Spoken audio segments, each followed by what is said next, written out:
Welcome everybody to Life After High School Conference. We'll be looking at history, philosophy, and blowing things up, and why the humanities and trades belong together with David Michael Phelps of Harmel Academy. I'll be moderating, so if you have any questions at all, you have a Q&A box right below. Put that in. We'll be answering those questions afterwards.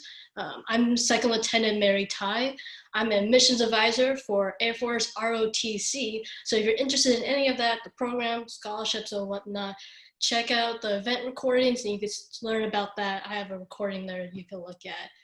But turning back over, going back to today's talk, we have with us, as I mentioned earlier, David Michael Phelps. He has over 15 years experience in education and administration, serving as a professor of English, literature, and communications.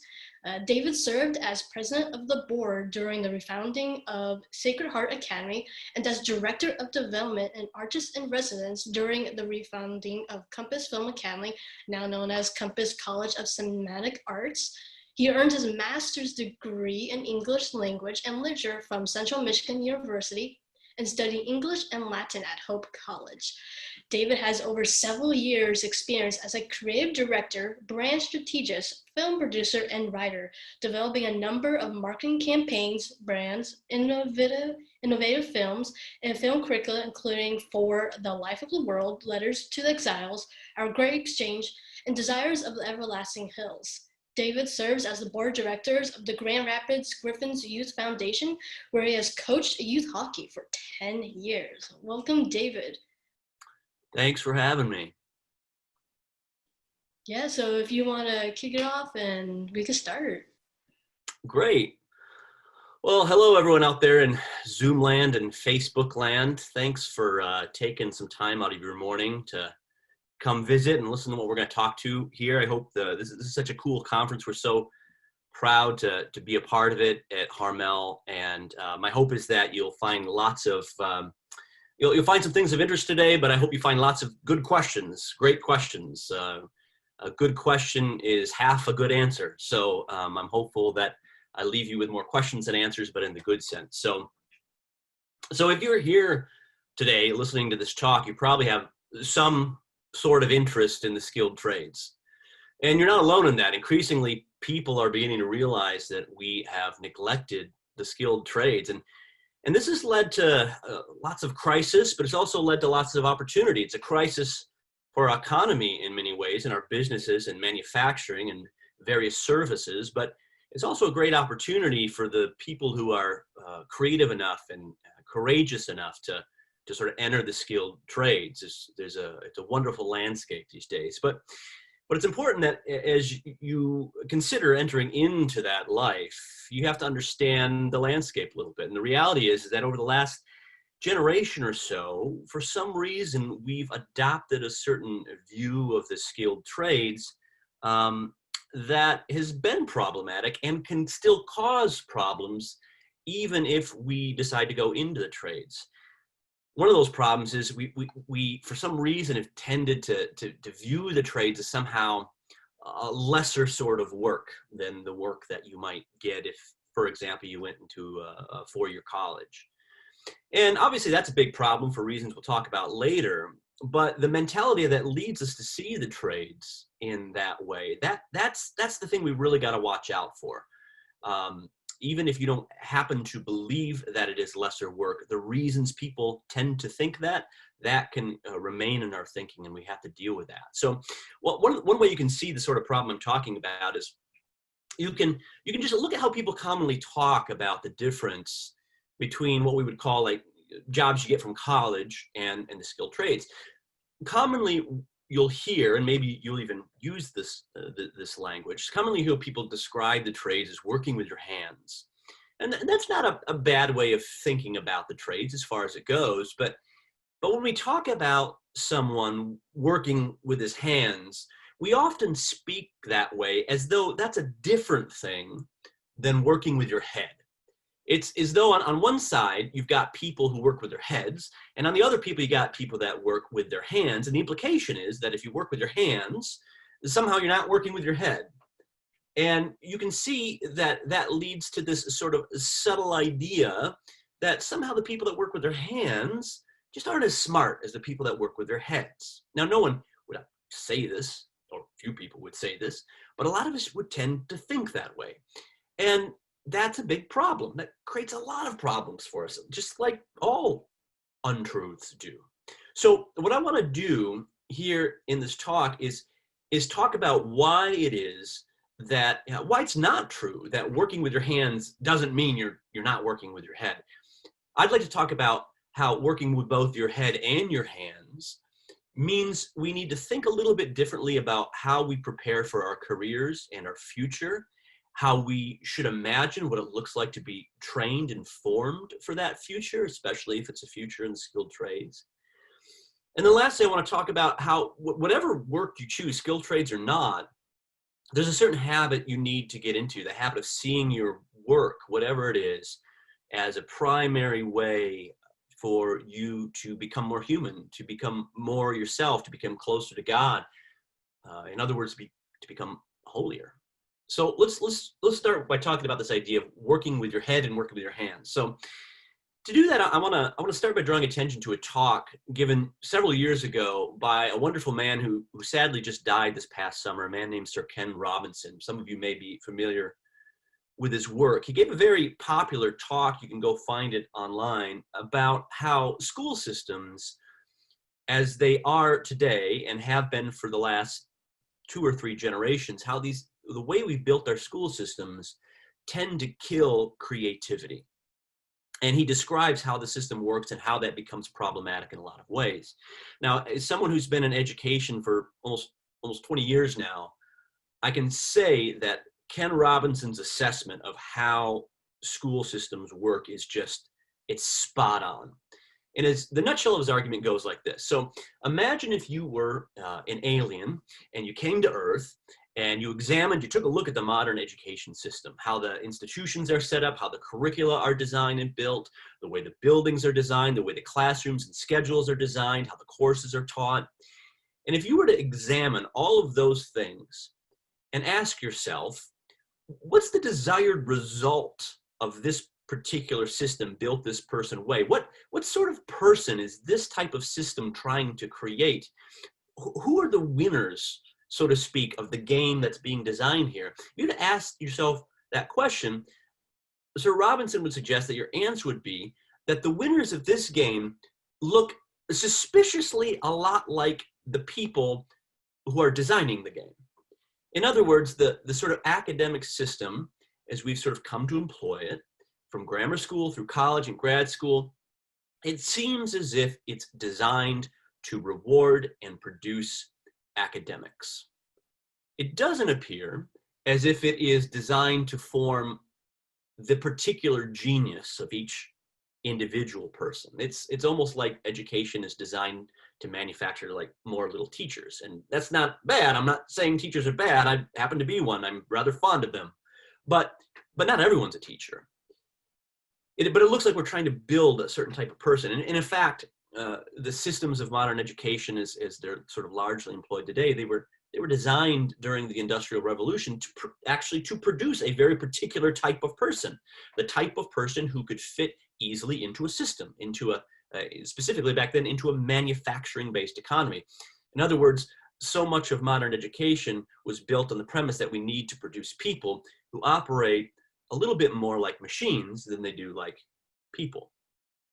Now, the system produces a type of person that is sort of largely caught in their head, people who see the world through sort of intellectual or abstract categories. Now, again, I'm not criticizing these folks. It's incredibly important to form and develop our intellectual capacities, our critical thinking skills, our capacity for abstract thought. That's all really important. But the problem is as Sir Ken Robinson says, he says, it's like we are trapping people in their heads. That's the only place for them to understand or see the world.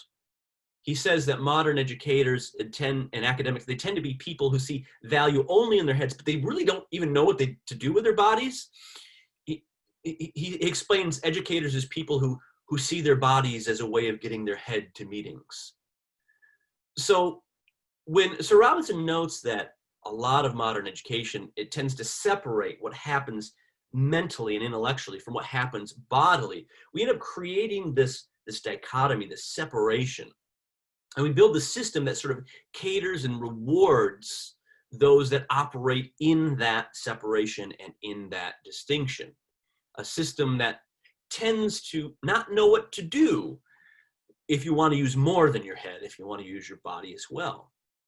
So, by and large, you have a system or an approach of education that tells you implicitly with how it's designed that if you want to win, if you want to succeed in this environment, what you need to do is you need to calm down. You need to tell your body to calm down, sit in that chair for 8 hours, stare at that screen in the age of COVID for several hours, and do things primarily with your mind, but you sort of tell your body to settle down.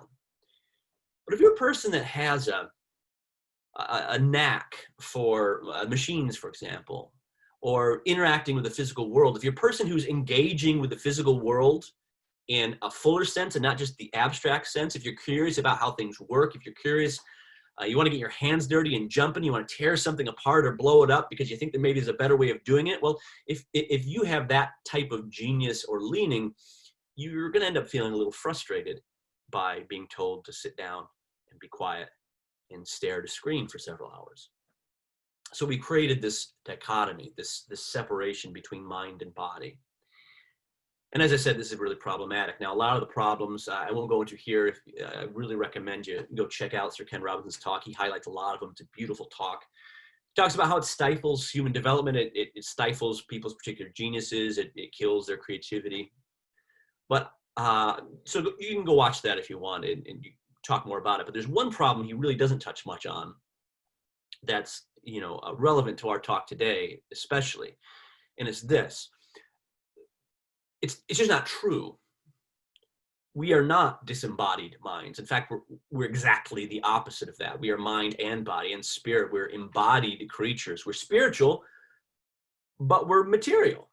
And whatever existence we have in the world, whatever it means to be human in this world, whatever it means to form our humanity in this world, that is by definition both spiritual and intellectual and bodily as well.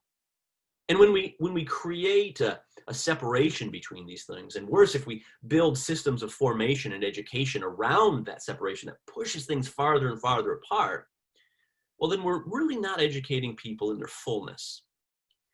And what's worse is those students, like I described just a second ago, who instinctively understand that they need to be doing something with their bodies.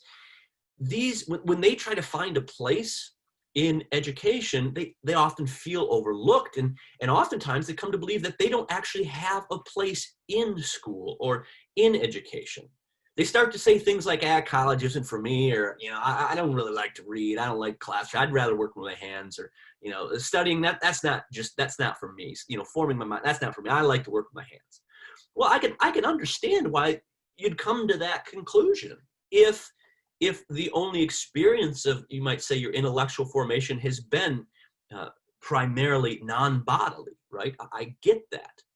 In fact, if I were to summarize a sort of a common response we get at Harmel Academy of the Trades when we explain what it is we're trying to do, people often say, especially like high school guidance counselors, sometimes will say, well, gosh, I don't know what to do with Johnny. He just doesn't seem to fit. I don't know where to send him. This sounds like a great place, right?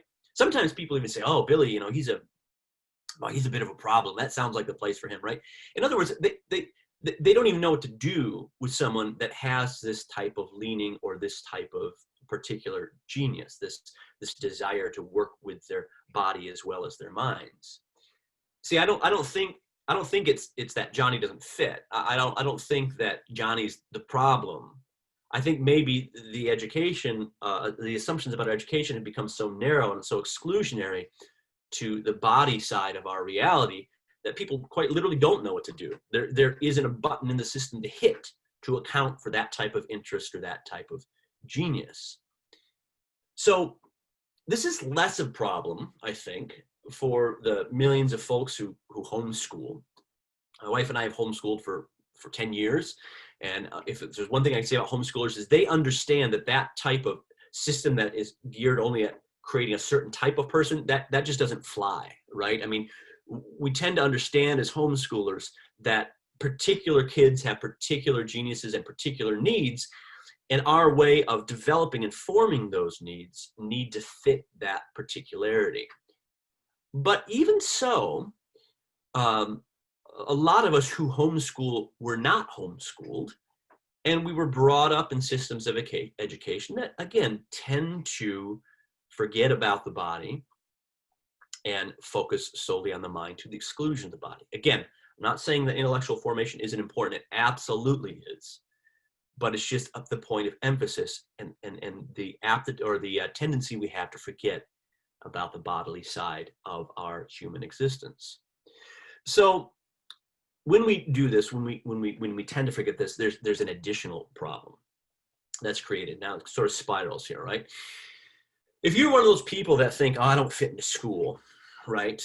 When you start to say things like school isn't for me, you start to reject, or you have a tendency perhaps to reject or pay attention to the formation of the mind and the spirit, because you've been trained to separate that, and somehow that's not desirable, and working with my hands is desirable. So some people tend to reject that. Another way of putting the question more practically to the work we do at Harmel, a question we get oftentimes is to say, hey, listen, I'm interested in the skilled trades. Why should I be studying the humanities, right? Why those subjects? I want to learn to weld, right? Now, what I say to this is, it's not that the humanities aren't for you or the intellectual formation isn't for you. Perhaps it's the reality that the way you've approached that isn't for you. Perhaps the way you've approached that study, or the way you've engaged that type of formation, maybe that's not for you. But the humanities themselves are for you. And so this is the second point that I want to make. So let's start with a question.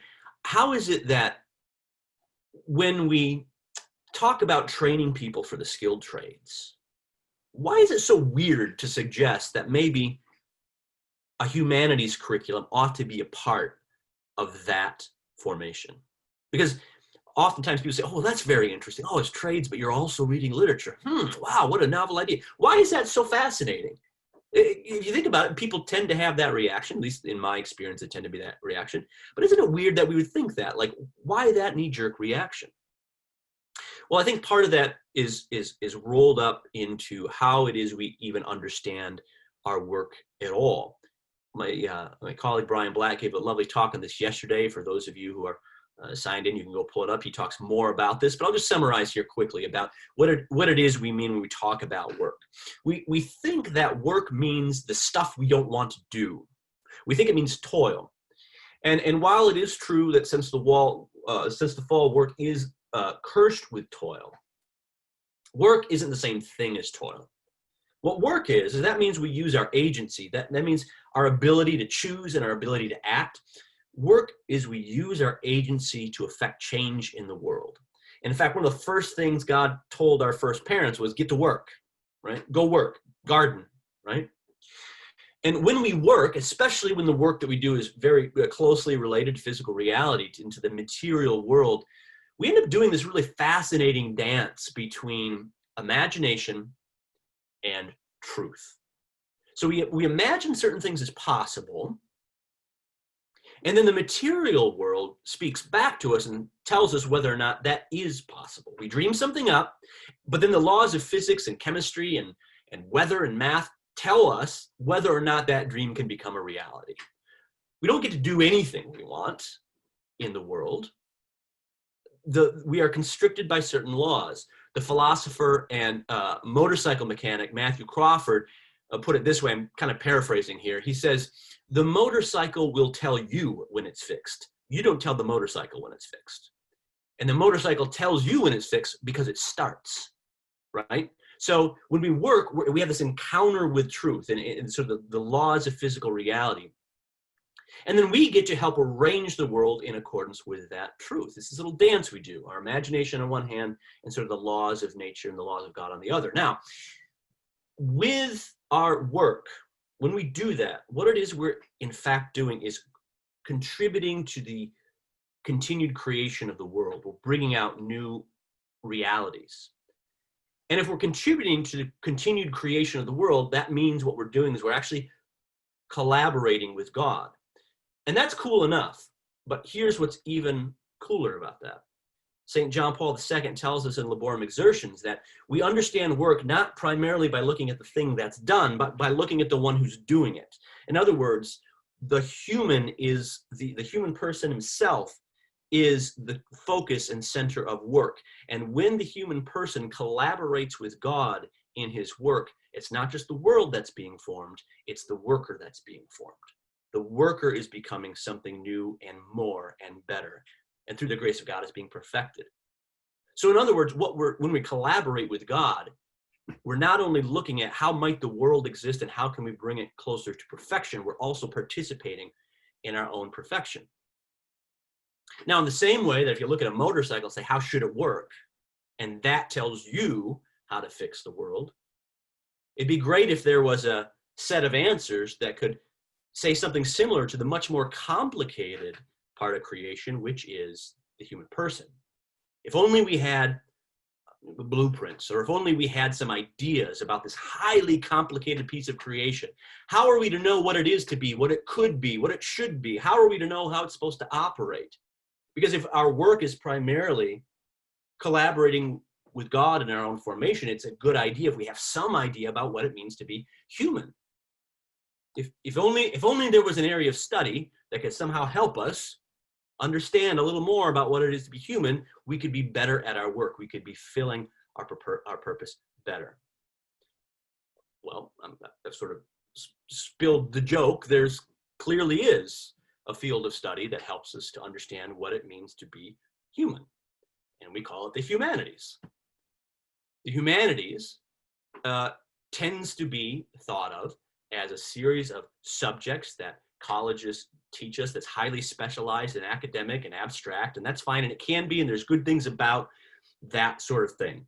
There's wonderful things to be learned by specializing in one aspect of the humanities, but what tends to happen when we over-specialize the humanities and seek for the deeper truth, we forget that all of the humanities have a unified, integral, coherent purpose, which is to help us understand better what it is to be human. The humanities are, in a way, just the records of people who are trying to figure out what it is to be human. That's what philosophy is. That's what literature is. That's what history is. That's what theology is. It's the stories that we've told ourselves over the ages about what does it mean to be human. How do we be better humans? This is a record of our collaboration. But the thing is that the humanities, even though you can specialize and read deeply in them to find very specialized knowledge, I think the humanities operate best not as a sort of dull set of abstract principles, but as a way to operate your imagination. It's not just the abstract study of texts and theories, it's a way of forming the eyes with which you understand the world. The humanities are rather like living mirrors, where we can see ourselves as we are and see ourselves as we might be, for good or for ill. In fact, C.S. Lewis talks about how, he says, in reading, I become 1,000 men and still remain myself. In other words, when we study the humanities, when we experience the points of view from thousands of people throughout history and thousands of people through imaginative history, what we're able to do is we're able to get thousands of points of view about what it is to be a human. It's sort of like if you were looking at a motorcycle, it's sort of like studying lots and lots of motorcycles, and the more motorcycles you study, the better you get at bringing a motorcycle to its perfection. In the same way with the humanities, as you study these thousands and thousands of experiences of human existence, the better you get to understand your primary call to become human, to become holy. So I get to be a richer myself. I get to be a better myself. And what that means is that my primary calling, which is to offer myself as a gift to God, to my family, to my neighbors, it's a richer self that I can offer to God. It's a richer gift I can offer to my community, because I understand that I'm not just welding a thing. I'm not just forming material in the world. I'm collaborating with God in the formation of myself. But imagine if you didn't have the opportunity to form that imagination. Imagine it like in the material world. Imagine if all you had was if all you had in your experience was like a rusty toy bicycle, and you had no idea even what a motorcycle was, let alone like this just sweet majesty of a BMW R1100. Like, that's a sweet motorcycle. And if you had no imagination for it, and all you had was this little rusty little toy, well, your life wouldn't be as rich. Imagine if you were a soldier and you had never heard of Leonidas and the 300 Spartans who defended Thermopylae, right? You would be missing out on your call to be a good soldier. Imagine if you were a tradesman, but you never contemplated the 30 years our Lord spent with his Father in his wood shop. You wouldn't be all the tradesmen that you could be. If you can't imagine the good life, if you can't imagine the noble life, the selfless life, the heroic life, how are you going to be able to live that life? If you can't see the target, how are you going to hit it? So it's an excellent question.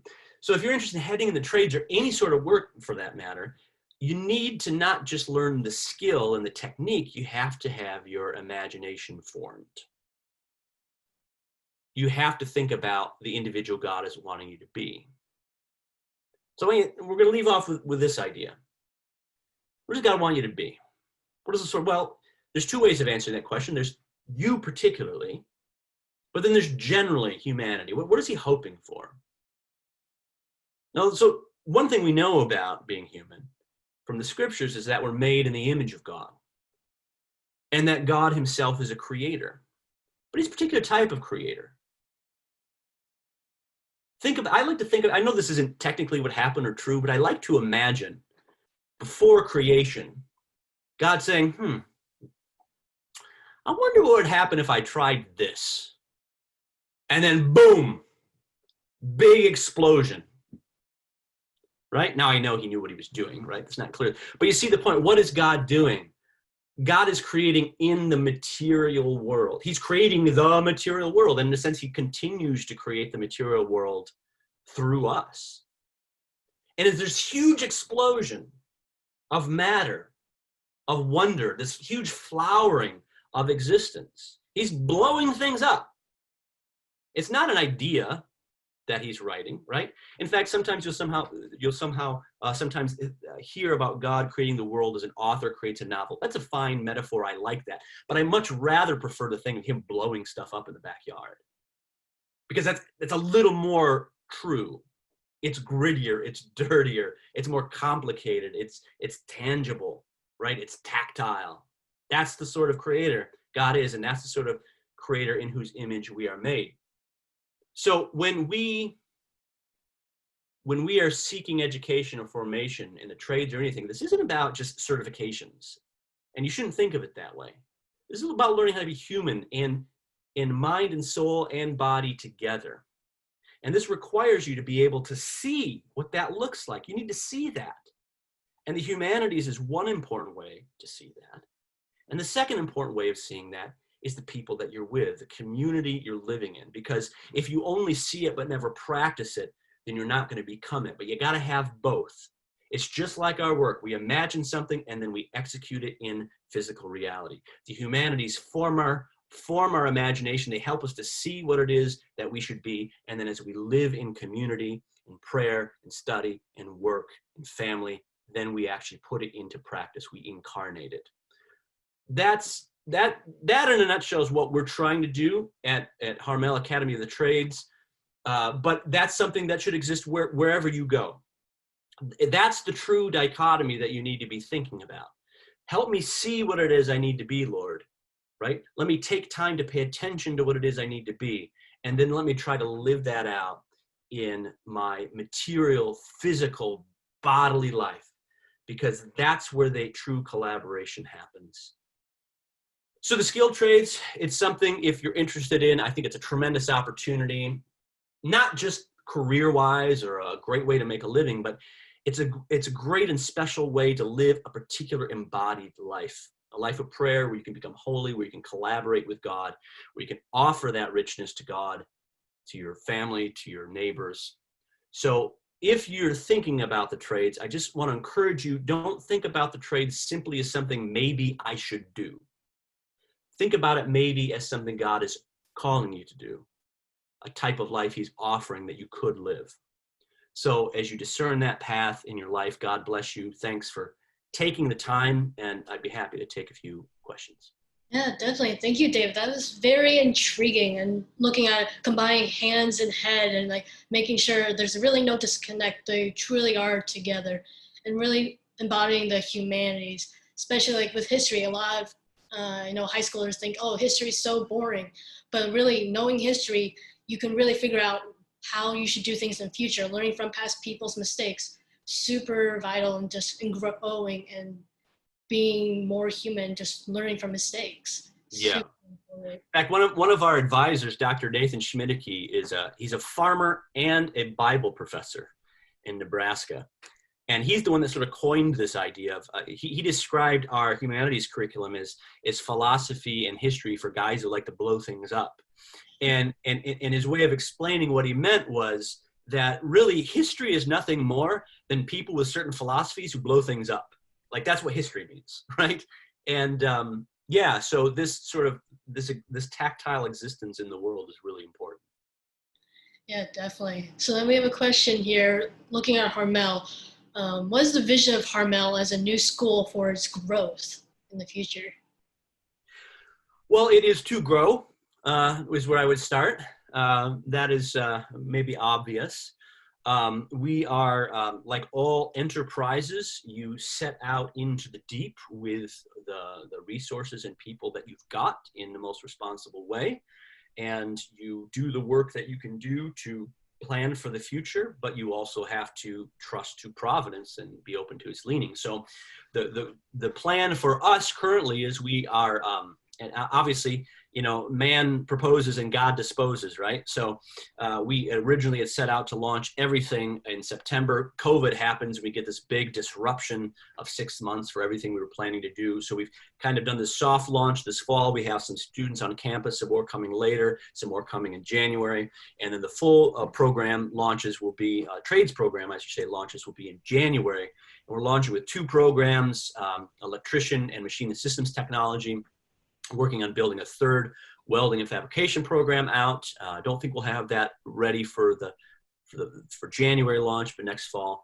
And then we hope to add several more programs over the next 5 years, as many as, I don't know, half dozen or so. We're hoping for a steady growth, but not super ambitious. So we'll add a few students each year.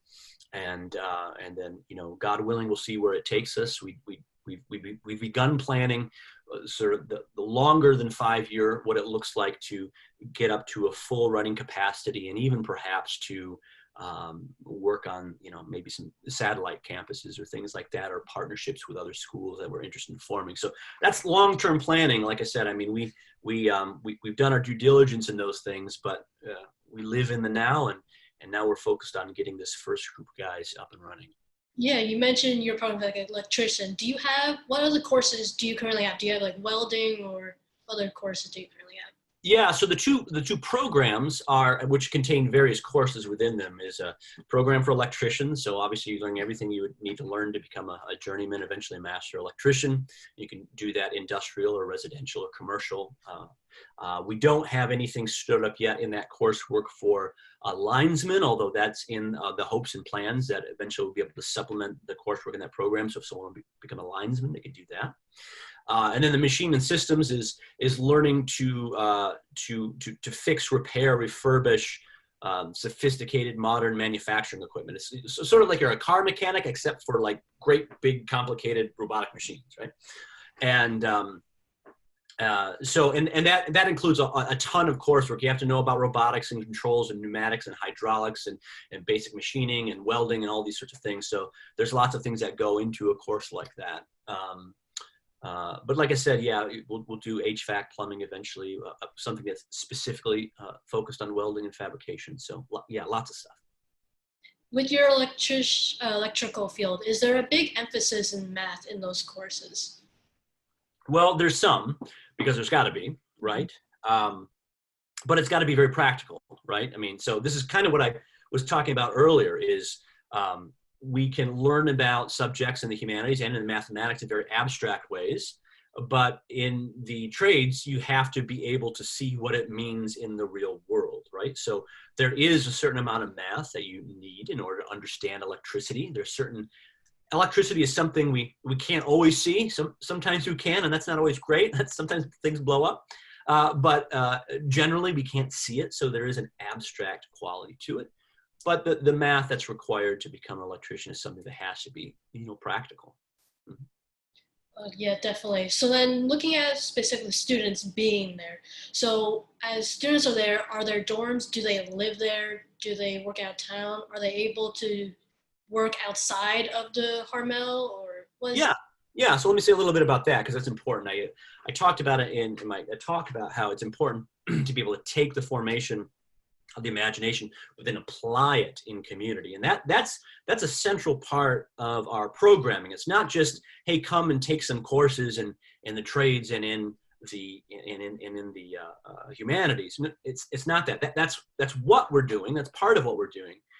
But the idea is to create a community where a man learns to live a certain type of life, a life of attention and integrity and prayerfulness, right? And community and family. In other words, even what we're trying to do is not create a tradesman. What we're trying to do is form a man who works in the trades, right? And being a man means a lot more than just having certain types of practical or abstract knowledge. It means learning certain habits and a certain way of life. So yes, so the students, they live on campus in community, in a dorm. They pray together. They work together. They study together. They eat together, right? And then yes, the students are placed in positions depending on their program, either in full-on apprenticeship, such in the cases of our first two programs in electrician and machine and systems technology. But they're placed to, they spend about 80 hours a month working in partner shops and companies. Because it's really important, not just for an apprenticeship program, you gotta have those hours doing the work. But we also think it's important that part of learning to be a working man is working. So they're out there, they're placed in these positions in shops or in contractors or whatever program you're in. You're earning money as you're doing that, right? So I mean, so even though depending on the job you get, you're earning a certain wage that you can, I guess you can do whatever you want. You can save it, you can put it toward your tuition, however you want to work it. But there's a significant amount of work involved too. But that's, again, that's the concrete life you have to live. You don't wait 2 years before you get to work. Yeah, and you keep on mentioning it's for men to develop themselves overall. Do you foresee possibly in the future women be able to enroll in the program? Well, we would love to see that. Currently, as I mentioned before, so you sort of set out with the mission you're given, with the resources that you've got in the best way, most responsible way you know how. And for Harmel right now, what that means is we're sort of focusing on the masculine genius in that regard. We think that to do that well, it takes a certain type of focus on that single sex education provide, in our opinion. But that is in no way exclusionary. And so we're not saying, women should go into the trades as well. And we look forward to helping make that happen however we can as well. I'm not sure exactly what that looks like and exactly what that means for Harmel specifically, but whatever we want to do to help all people sort of live into their vocation of work, men and women alike, we want to be able to do that. For the meantime now, we have to be able to focus with the mission that we've been given, which is this one, and try to make this boat float well. So definitely. And with the programs you have now, typically how long are they to complete? Yeah, so both of the programs that are rolling out in January are 2-year programs. And the welding and fabrication, the one that's in development now, may also be 2-year, but we're also exploring a potential 1-year option, which we're rather excited about. That would make for an interesting sort of gap year sort of project. I'm not sure, I can't make any promises what this will look like, of course, but one of the things we're throwing around is, say with welding, which is a very high demand skilled trade that you can go virtually anywhere and employ, we're taking a look at the possibility of some gap year programming where you come even if you wanted to go to a four-year college, you defer your enrollment for a year, you come get certified in welding. That's an excellent trade you can employ anywhere while you're in school. There's great wages to be made in that. But we don't know yet with that one. That one's still in development. The other two are two-year programs. You spend basically 4 semesters of class. You'd be free to continue working in the summers in addition to your coursework, and you can continue to rack up the hours in the summer towards your apprenticeship requirements in that way.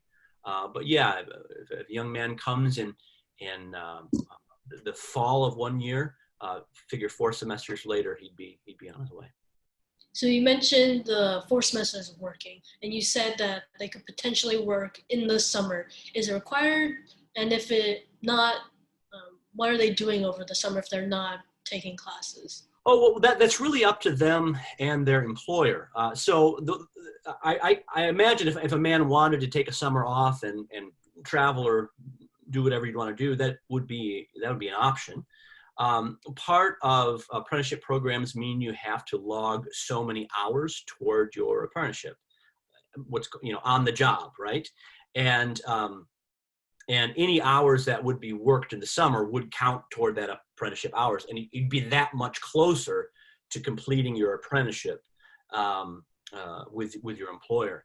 That would be up to the young man. They can go either way. We certainly encourage them to keep working. They could, but they wouldn't have to if they wanted to return home or, climb Pikes Peak in Colorado. They could do that too. Yeah, that's great for those different summer opportunities. And then working as a tradesman, what is the average pay? Well, that is hard to say. There are, literally hundreds, if not thousands, of jobs that qualify as skilled trades, and so the pay is all over the board. It really depends on what you're doing. It depends on how advanced you are. It depends on whether you're journeyman or apprentice. It depends on how many hours you're putting in. It depends on how, if you want to work a lot of overtime, like some guys do that, and you can make all sorts of things. But it's hard to say. I can't say here's what it pays because there's 1,000 factors. But I can say that the skilled trades are, most of them, a lot of them, probably most of them, especially in the sorts of things we work in and manufacturing, electrician and welding, this sort of thing.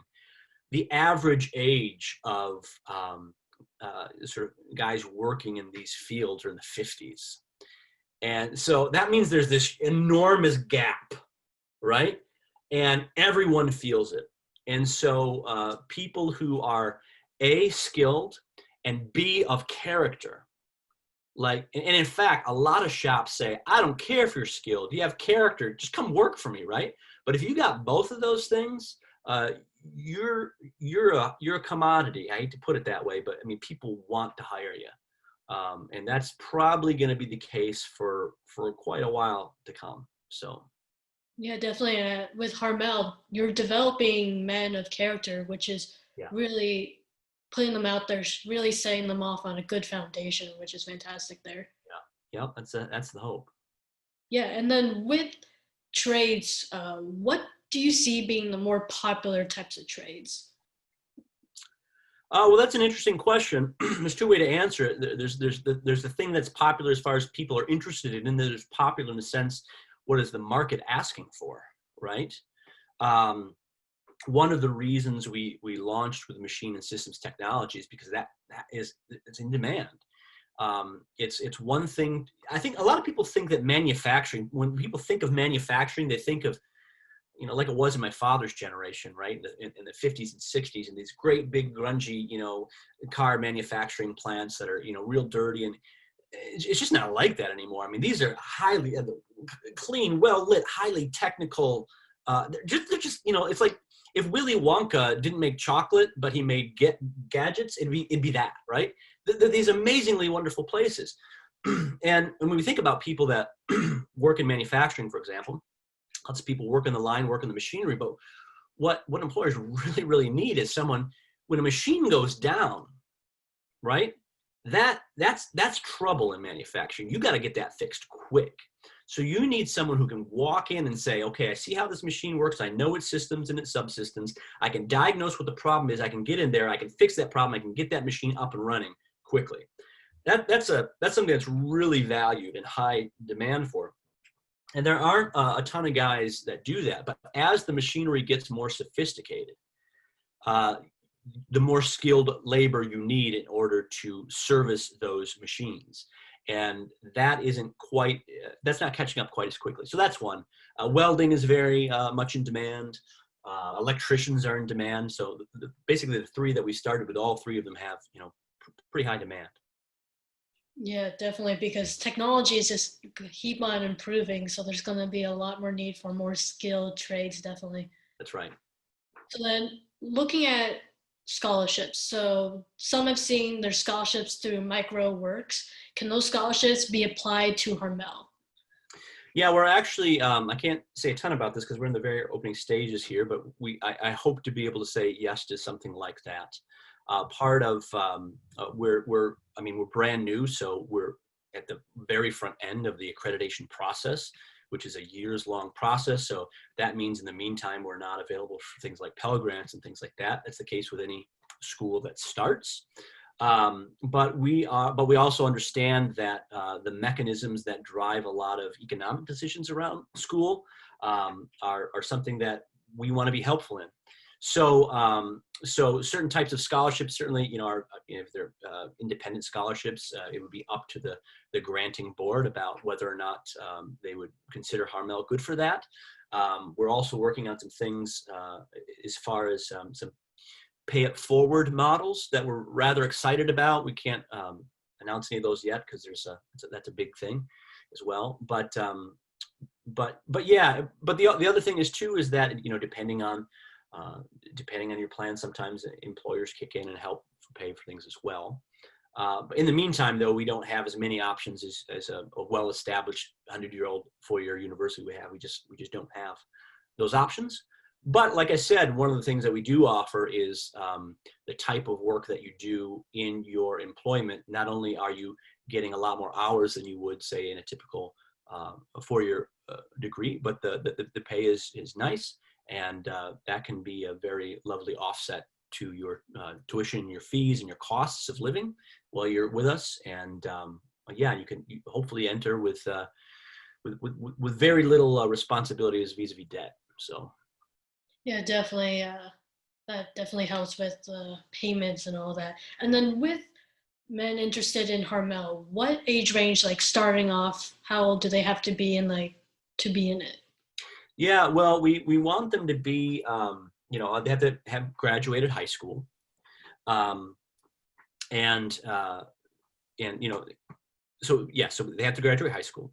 We don't have a roof on that number, right? But one thing that is important to understand is that, because the community life is a big part of the formation process, the men that tend to apply and the men that we've admitted are between 18 and 23, 24. There's no cap on that.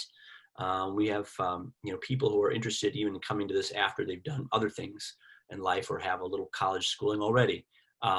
So there's no top end, but it ranges about there. Yeah, so you mentioned they have to have completed high school. Is there anything else they need to have completed to attend Harmel? Yeah, there's an application process that we have. If you go to harmelacademy.org, you can find the process laid out for you. But generally, it means you have to have you have to graduate from high school. You need to submit a resume, sort of a working resume or a CV. You need to submit certain types of letters of recommendation. We have to go through this interview process. Because again, what we're doing here is trying to find men who are willing to commit to a certain type of life, a certain type of discipline.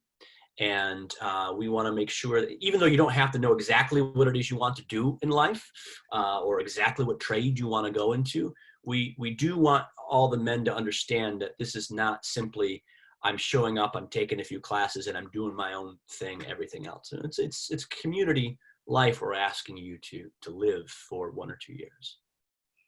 Yeah, definitely. So then all the admission requirements and the whole application can be found on your website. Yes, correct. Yeah. That's right. Mm-hmm. And if you ever, there's contact forms as well. If there's specific questions that you have, we'd be, obviously, if you get into that and have a question about this or that point of application, just reach out to us and we'd be happy to walk you through it. Yeah, awesome. That's fantastic. So then what would you recommend for men who are interested but not quite sure if they want to be part of a trade? Yeah, well, the first thing we always say is if you think you want to be in the trades but you've never been around them, then get around them, right? Because the idea is, part of the, now listen, here's a warning for those who are listening who are interested in this. Here's a real potential danger. We can over romanticize this. Oh, wouldn't it be great if I could make custom furniture? Well, yeah, some people can make custom furniture. That's great. I'll put on my leather apron and smoke my pipe. Hold on. Okay, there's very, very few people that can do that, and it's great. And I'm not knocking it, but this is work. Okay? So, this is physical labor.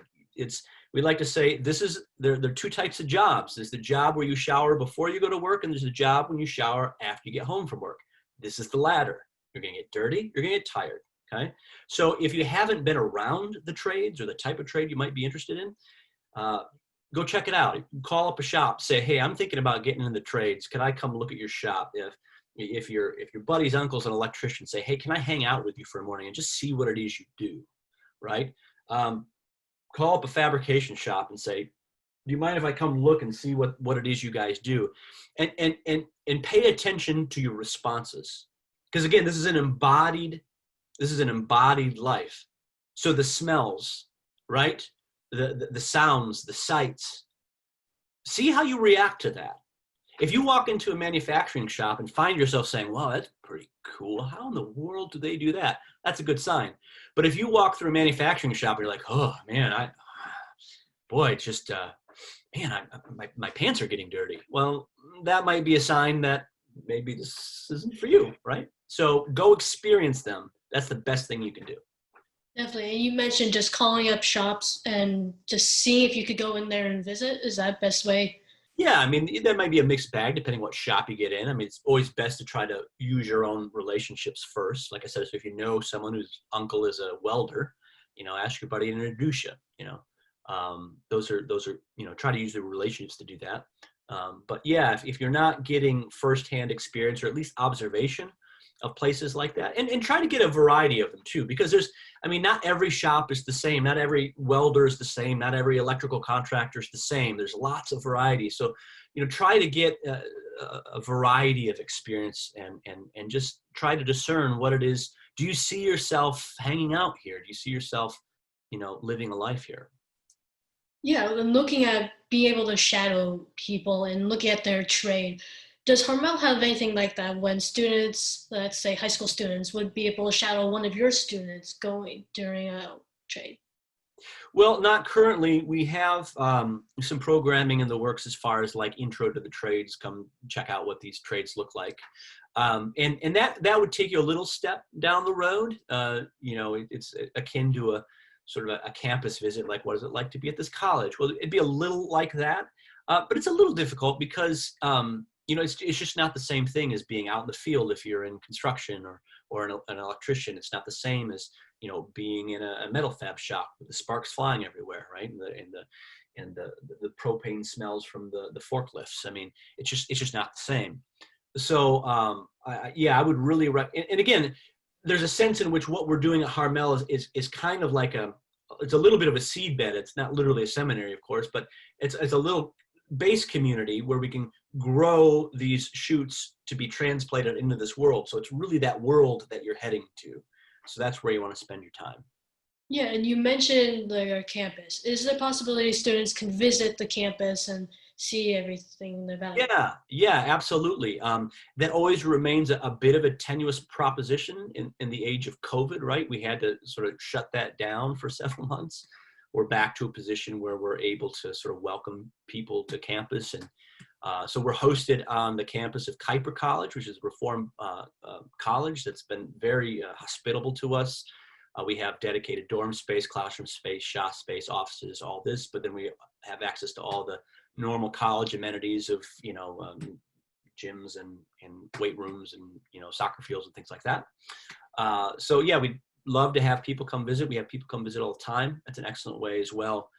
And usually what we do is we arrange at least one of the 2 interviews that are required for that face-to-face interaction. It doesn't have to be that way, but we usually knock that out during the visit as well. Yeah, definitely. It's always good to get that face-to-face a little bit and just experiencing it, like you mentioned for the trades, fully experiencing it, being the moment, the smell and taste and everything. That's right. Yep, exactly right. Fantastic. Yep. Well, with that, we're getting to a close. Do you have any closing comments you would like to end us with? Well, 2 quick ones. I would say, first of all, we really see our mission not just to stand up a school, but to help people rediscover work as a path to holiness, primarily in the skilled trades, but in all of work. And so if there is any service we can do or help we can be to people as they try to open up that conversation in their own places of work, in their own parishes and their families, reach out to us. We'd love to help how we can. And the second thing is, to the people who are considering what life looks like after high school, I just want to encourage you that this is a creative enterprise. You don't have to be passive, or you don't have to say, well, these are the only options I have in front of me. You're being called to be holy and to collaborate with God. And that requires you to be intentional, to do things on purpose. So you have a creative thing to do with your future. And I just want to encourage the young people to think of it that way. You don't have to settle into the norms. You can create the thing that God wants you to create. So. Yeah, definitely. That's fantastic. Well, thank you, David, so much. It was very intriguing, everything you were talking about. If anyone's interested, in the chat below, just put the website for Harmel Academy so you can look at that, see any information about Harmel. Also, check out the exhibitor hall. There's a lot of good information and things like that in there, and check out other event recordings for other recordings and talks that have been so far. But with that, have a great day, everyone, and thank you, David. Great. Thank you, everybody.